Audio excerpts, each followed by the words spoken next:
Movie की starting में हमें एक बूढ़ी औरत को दिखाया जाता है जो कि विलियम विलियम चिल्लाते हुए किसी को ढूंढ रही है। कुछ दूर चलने के बाद वह रुक जाती है और बहुत ही ज़्यादा डर जाती है। हमें दिखाया जाता है कि वहाँ पर एक इंसानी भेड़िया किसी जानवर का मांस खा रहा है। फिर प्रेजेंट टाइम में हमें एक लड़की को दिखाया जाता है जिसका नाम है विलो, जो कि शहर से दूर जंगल में बने हुए एक लकड़ी के घर में रहती है। उसकी फैमिली बहुत ही अजीब थी, उसके घर में क्या चल रहा है उसे कभी भी पता नहीं चल पाया। इसीलिए वह हर चीज का पता करने के लिए अपने मोम डैड का पीछा करती है, जो कि एक जानवर को गाड़ी में डालकर जंगल की तरफ जा रहे थे। इससे पहले कि वह कुछ देख पाती, उसके ग्रैंडपा वहां पर आ जाता है और उसे ले जाता है, क्योंकि रात होने वाली थी और जंगल में खतरा बढ़ने वाला था। अगली सुबह जब विलो के मोम डैड घर आते हैं तो उनकी हालत काफी ज्यादा खराब थी। विलो के डैड तो ठीक से चल भी नहीं पा रहे थे, जिन्हें विलो की मोम और ग्रैंडपा सहारा देते हुए कमरे तक छोड़ते हैं। फिर हमें विलो की मोम और ग्रैंडपा आपस में बात करते हुए दिखाए जाते हैं, जो कि कह रहे थे कि यह सब अब ज्यादा दिन नहीं चलेगा। यह सुनकर वो और भी सोच में पड़ गई कि आखिर उनके घर में हो क्या रहा है। उसी रात को उसे अपने पिता के चिल्लाने की आवाज आती है, जिसे सुनकर वह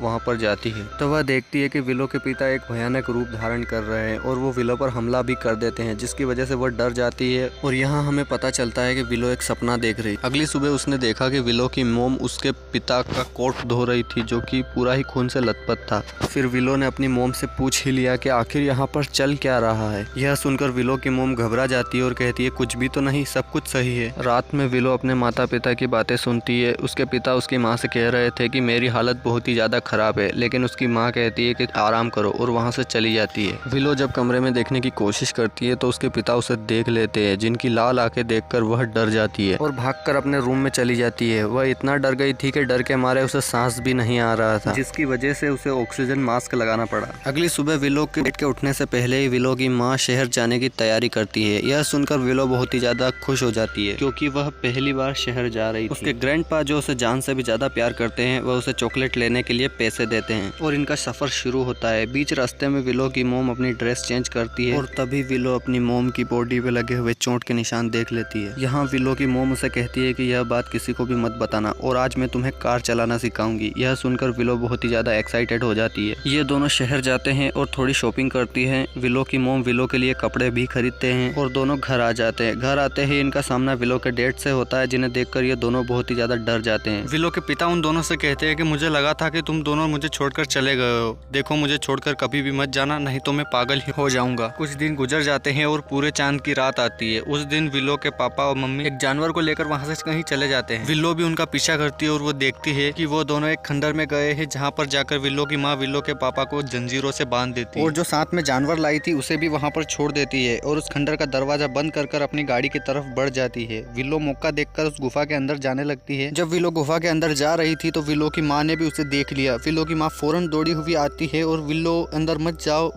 जाओ चिल्लाती है, लेकिन विलो उसकी एक भी नहीं सुनती। विलो जानना चाहती थी कि उसके पिता को क्या हो रहा है। विलो की माँ दरवाजा खोलती है और फौरन दौड़ती हुई विलो के पास जाती है, जहाँ हमें देखने को मिलता है कि विलो बेहोश हो गई है, क्योंकि उसने कुछ भयानक देख लिया है। विलो की माँ विलो को जल्दी से घर लेकर आती है और उसे ऑक्सीजन मास्क लगाती है। तभी हमें दिखाया जाता है कि विलो ने आखिर ऐसा क्या देख लिया जिसकी वजह से वो बेहोश हो गई। दरअसल उसने अपने पिता को एक भयानक इंसानी भेड़िए में बदलते हुए देख लिया और वह इंसानी भेड़िया इतना खतरनाक दिख रहा था जिसे देखकर वह बेहोश ही हो गई। और यह सब चीजें याद आने पर अचानक से उसे होश आ गया। अगली सुबह हमें उसकी पूरी फैमिली डाइनिंग टेबल पर बैठी हुई दिखाई देती है। जब विलो को सब कुछ पता चल गया था तो वो थोड़ी घबराई हुई थी। विलो के पिता बिल्कुल थके हारे पागलों की तरह वहाँ पर बैठे हुए थे, लेकिन विलो की मोम तो ऐसे रिएक्ट कर रही थी जैसे कुछ हुआ ही ना हो। यह सब देखकर विलो उदास हो जाती है और अपने ग्रैंडपा के पास चली जाती है, क्योंकि एक वही थे जो विलो की भावनाओं को समझते थे, उसे प्यार करते थे। लेकिन विलो के मोम डैड वहाँ पर भी आ जाते हैं और विलो के ग्रैंडपा से लड़ने झगड़ने लगते हैं। विलो के ग्रैंडपा कहते हैं कि वो बहुत ज्यादा डरी हुई है, उसे कुछ दिन मेरे पास रहने दो, लेकिन वो दोनों नहीं मानते। विलो यह सब सुनकर बहुत ही ज्यादा दुखी हो जाती है और चुपचाप अपने घर की तरफ निकल पड़ती है, जहाँ जाकर वो बहुत ही ज्यादा उदास रहने लगी। उसकी मेंटली हालत बहुत ही ज्यादा बिगड़ गई थी, यहाँ तक कि उसे जो नए कपड़े दिलाए थे उसने वो भी फाड़ दिए। रात में विलो के ग्रैंडपा चुपके से उसके घर आते हैं और विलो से उन पर चिल्लाता है, यहाँ तक कि विलो की मोम दोनों से कहता है। विलो भी उनकी बात मान जाती है, लेकिन इतना सब कुछ हो जाने के बाद विलो और भी ज्यादा उदास रहने लगी, क्योंकि उसके ग्रैंडपा ही थे जो उसे समझते थे, उससे अच्छी तरीके से बात करते थे। अगली सुबह विलो के पिता उसे उसी केव में लेकर जाते हैं जहाँ पर विलो ने उन्हें भेड़िया बनते हुए देखा था। यह देखकर विलो बहुत ही ज्यादा डर जाती है, कहीं उसके पिता उसे नुकसान ना पहुँचा दे। लेकिन ऐसा नहीं था, उसके पिता उसे बस अपने बारे में सच्चाई बताना चाहते थे। वो उसे एक कहानी सुनाते हैं अपने ग्रैंडपा की। वह कहते हैं कि मेरे ग्रैंडपा बहुत ही अच्छे इंसान थे, लेकिन पता नहीं पूरे चांद की रात को उन्हें क्या हो जाता,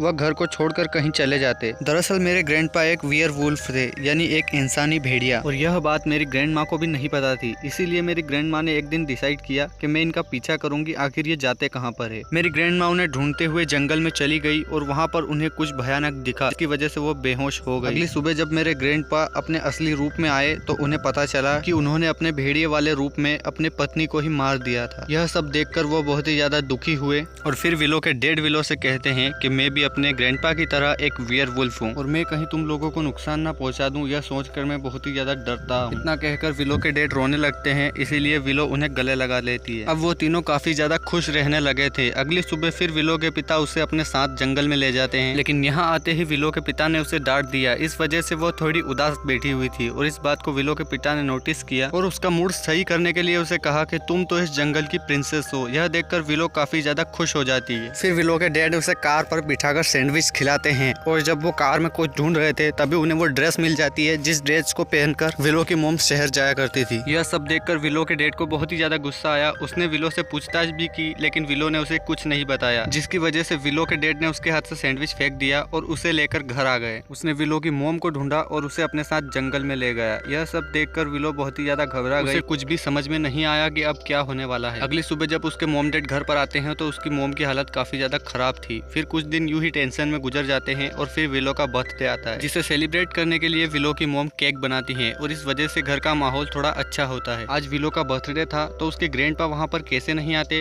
वो उसके लिए एक पपी गिफ्ट में लाए थे, जिसकी वजह से विलो काफी ज्यादा खुश हो जाती है। फिर हमें काफी दिनों बाद का सीन दिखाया जाता है जिसमें हमें पूरे चांद की रात दिखाई जाती है। उस रात में विलो के मोम डैड फिर से कहीं चले जाते हैं और रात में विलो के साथ भी कुछ अजीब अजीब हरकतें होने लगती है। उसका एक नाखून उखड़ जाता है और उसमें से खून निकलने लगता है। उसके सभी नाखून धीरे धीरे बड़े होने लगते हैं। उसके पूरे शरीर पर धीरे धीरे बाल आ रहे थे और उसके दांत भी बड़े हो रहे थे। इससे पहले कि वो पूरी तरीके से भेड़िया बन जाती, उसकी आंखें खुल जाती है। जब विलो पानी पीने के लिए नीचे किचन में गई तब कोई दरवाजा खटखटाता है और जैसे ही विलो दरवाजा खोलने वाली होती है उसके ग्रैंडपा उसे मना कर देते हैं और यहाँ हमें पता चलता है कि विलो की मोम विलो के डैड को अकेला ही छोड़कर वापस आ गई है, जिसकी वजह से वो बहुत ही गुस्से में वापस आए हैं एक इंसानी भेड़िया बनकर। विलो की हिफाजत करने के लिए वो दोनों उसे ऊपर कमरे में छोड़ आते हैं और फिर विलो की मोम उसके ग्रैंडपा से एक गन लेती है। शायद इस गन से वो उसके पिता को मारने वाली थी, लेकिन यह सब बातें विलो सुन लेती है और घबरा कर बेहोश हो जाती है। उसके गिरने की आवाज वो दोनों सुन लेते हैं और फौरन दौड़ते हुए वहाँ पर आते हैं और विलो को ऑक्सीजन मास्क लगाते हैं, लेकिन सिलेंडर में ऑक्सीजन खत्म हो गया था। इसीलिए विलो की मोम बिना कुछ सोचे समझे, बिना खतरे की परवाह किए पीछे के रास्ते से दौड़ती हुई फटाक से बेसमेंट में जाती है और वहाँ से एक ऑक्सीजन सिलेंडर उठा लाती है। लेकिन ऑक्सीजन सिलेंडर लाने के चक्कर में वह अपनी गन ही रास्ते में गिरा देती है। विलो की मोम दौड़ती हुई वहाँ पर आती है और विलो को ऑक्सीजन मास्क लगाती है, लेकिन तभी इन्हें महसूस होता है कि इनके घर के अंदर कोई घुस आया है। कोई कौन? वह विलो के डैड ही है। विलो की मोम जब गन के साथ नीचे जाना चाहती थी तो उन्हें पता चलता है कि गन तो उन्होंने खो दी। इसीलिए विलो के ग्रैंडपा अकेले ही नीचे जाने का फैसला करते हैं और विलो की मोम और विलो एक कबर्ड में वहीं पर छुप जाते हैं। विलो का डैड काफी ज्यादा गुस्से में था। उसने ग्रैंडपा को दोनों हाथों से इतनी जोर से उछाला कि वह वहाँ पर लगे हिरन के सींगों में जाकर लटक गए। यह देखकर विलो की मोम काफी ज्यादा डर जाती है और इतने में ही विलो को भी होश आ जाता है। विलो के डैड को कमरे में कोई नहीं मिलता तो वो विलो की मोम को ढूंढने के लिए गुस्से में ऊपर जाता है और मौका देखकर विलो की मोम विलो को लेकर नीचे गाड़ी में आ जाती है और विलो से कहती है कि अगर मैं 2 मिनट में ना आऊं तो तुम ये गाड़ी स्टार्ट कर लेना और यहाँ से भाग जाना और तब तक गाड़ी चलाते रहना जब तक कि सूरज ना उग जाए। मैं तुम्हारे ग्रैंडपा को लेने जा रही हूँ। इतना कहकर विलो की मोम वहाँ से फौरन ऊपर की तरफ दौड़ पड़ती है। विलो की मोम उनके पास जाती है जो कि बहुत ही ज्यादा दर्द में थे। वह उन्हें उठाकर बेसमेंट तक पहुँचती है और इससे पहले कि वह बाहर निकल जाते उन्हें किसी की आहट महसूस होती है, मतलब ये कि विलो का डैड उन्हें अभी भी यहीं ढूंढ रहा है। वो दोनों बिल्कुल भी शोर नहीं कर रहे होते हैं, लेकिन तभी विलो की मोम का हाथ एक ट्रैप में आ जाता है, जिसकी वजह से वो जोर से चिल्ला देती है और विलो के डैड को उनकी लोकेशन पता चल जाती है और वो फ्लोर को तोड़ते हुए नीचे आने लगता है। ये लोग वहाँ से जल्दी जल्दी निकलने लगते हैं, लेकिन बेसमेंट में इनके आगे एक जेल जैसा गेट लगा हुआ था जो इन लोगों से खुल नहीं रहा था। विलो जो कार में इन दोनों का इंतजार कर रही थी वो थोड़ी होशियारी दिखाती है और कार में लगे हुए हुक को उस जाली में लगाकर कार चला देती है, जिसकी वजह से वह गेट टूट जाता है और विलो की ग्रैंडपा और विलो की मोम दोनों आकर कार में बैठ जाते हैं और गाड़ी स्टार्ट करने लगते हैं, लेकिन गाड़ी स्टार्ट ही नहीं हो रही। तभी विलो के ग्रैंडपा विलो की मोम से कहते हैं कि तुम विलो को लेकर यहाँ से जाओ, मैं सब कुछ संभालता हूँ। ये दोनों कार से उतरकर जंगल के रास्ते वहाँ से जा रही थी, लेकिन तभी अचानक से विलो को कोई उठा जाता है। ये और कोई नहीं, विलो के डैडी थे जो जंगल में इनका इंतजार कर रहे थे और विलो को उठाकर अपनी केव में ले गए। विलो के मोम को जब वहाँ पर विलो दिखाई नहीं देती है तो वो काफी ज्यादा घबरा जाती है और चीखते चिल्लाते हुए उनका पीछा करती हुई वो भी केव तक आ जाती है। और यहाँ हम विलो के डैड को पहली बार भेड़िए के रूप में देखते हैं, जो कि बहुत ही ज्यादा खतरनाक दिखते हैं। विलो की मोम यहाँ पर होशियारी दिखाती है और लड़ाई की जगह प्यार का सहारा इस्तेमाल करती है। वह उस भेड़िए का मुंह पकड़ती है और कहती है, देखो हम तुम्हारी फैमिली है और हम तुमसे बहुत प्यार करते हैं। यह सुनते ही वो थोड़ा रिलैक्स हो जाता है और विलो को भी नीचे उतार देता है। भेड़िया उनके साथ बिताए हुए अच्छे पल याद कर रहा था, लेकिन तभी उसे याद आ जाता है वो पल जब विलो की मोम ने कहा था कि तुम इंसानी रूप में हंसते हुए बहुत अच्छे लगते हो। और उसे जैसे ही ये याद आता है वो बहुत ही ज्यादा गुस्से में आ जाता है और कहता है, मैं इंसानी रूप में अच्छा लगता हूँ से क्या मतलब, क्या मैं भेड़िए के रूप में अच्छा नहीं लगता? इतना कहकर वह विलो की मोम को मारने ही वाला होता है, लेकिन तभी विलो के पैर से एक लालटेन गिर जाती है और वहाँ पर आग लग जाती है। तभी विलो को एक आइडिया आता है और वह अपने मुंह पर लगे ऑक्सीजन मास्क को उस आग की तरफ कर देती है, जिसकी वजह से वह आग काफी ज्यादा भड़क जाती है और विलो का डैड उसमें जलकर मारा जाता है। अगर आपको यह मूवी एक्सप्लेनेशन वीडियो अच्छी लगी तो वीडियो को लाइक और चैनल को सब्सक्राइब जरूर करें।